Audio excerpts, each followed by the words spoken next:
అంశాల్లో రైతు ఎక్కడైనా ఏ అంశంపైన సాటిస్ఫైడ్ ఉన్నాడంటే 15 అంశాల్లో 70% కన్నా ఎక్కువగా వ్యతిరేకత చూపించారు. 15 అంశాలు.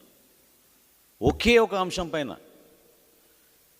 పశువులకి దానా విషయంలో అదొక్కటే వాళ్ళకి సంతృప్తి కలిగింది.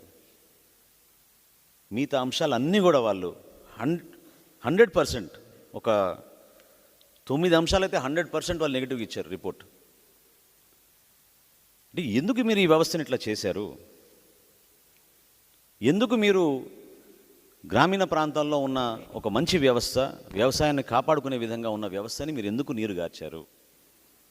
ఇదేంటంటే మీరు కేవలం డిస్రప్టివ్ పాలిటిక్స్, మీకు ఒక రాజకీయ లబ్ధి కోసం వ్యవస్థల్ని మీరు చిందరవిందరు చేసేసి స్థానికంగా ఉన్న మీ పార్టీ నాయకులకి అవకాశం కల్పించి విత్తనాల సరఫరాలో కానివ్వండి,